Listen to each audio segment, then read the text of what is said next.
désuété, décollage.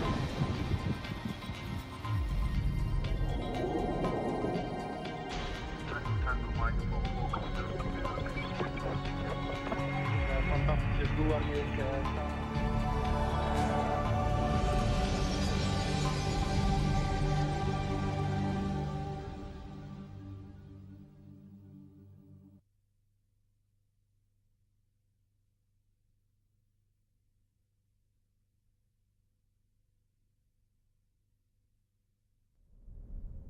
Weightlessness, one of the experiences that makes every astronaut's travel into space so special.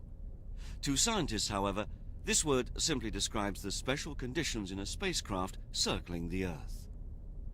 In fact, nowhere in the universe is it possible to observe true weightlessness, that is, total absence of weight. In everyday language, weight is defined as the effect of gravitational pull on a body. Between any two objects with mass, there is an attractive force, and this attraction is called gravity. Its strength depends on the masses of the two objects, and for a given mass, the force diminishes with distance.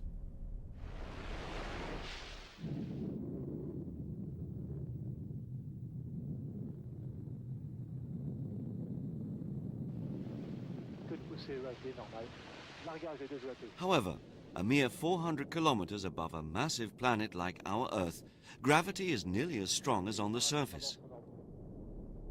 400 kilometers. This is the altitude at which the International Space Station orbits the Earth. So where has the gravitational force gone on the ISS? The answer is called free fall. During a parabolic flight, the passengers of the Airbus Zero-G experience their normal weight until the airplane begins to climb at a 45-degree angle. Near the end of the ascent, the pilot considerably reduces the engine's power. The forces cancel each other out, leaving only its own weight. Then, subject to its weight, the aircraft is in free fall. This is the way to reproduce weightlessness, or microgravity in scientist language, on Earth. Wolfgang Hefs, ESA's manager for sound rocket experiments, explains.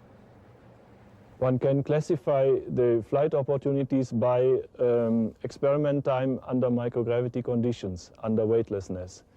And the shortest one is the drop towers. They provide a couple of seconds, typically 4 seconds. Then comes the parabolic flights with an aircraft, the Airbus that is owned by CNES. That is about 20-25 seconds. And then come the sounding rockets, and there we have in principle 3 different classes. We have the shortest flight duration is the one of a mini Texus that is providing 3 minutes for the experiments.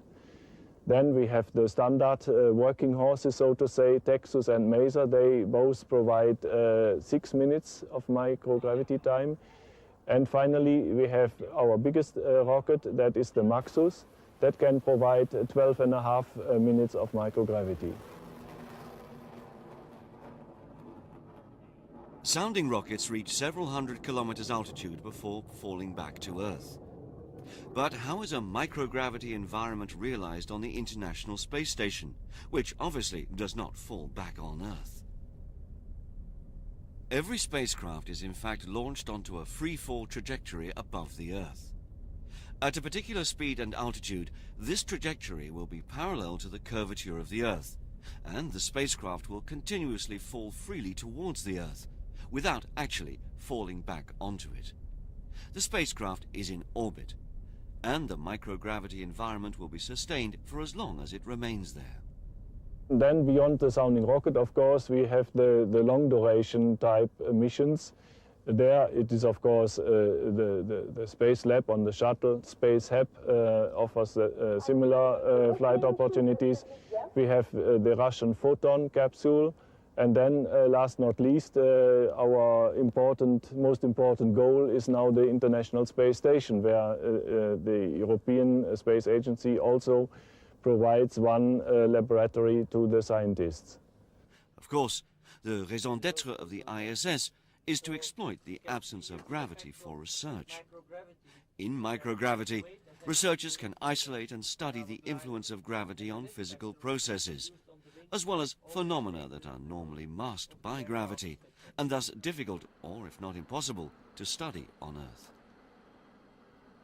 Today, microgravity is a mandatory condition to obtain better understanding of several phenomena.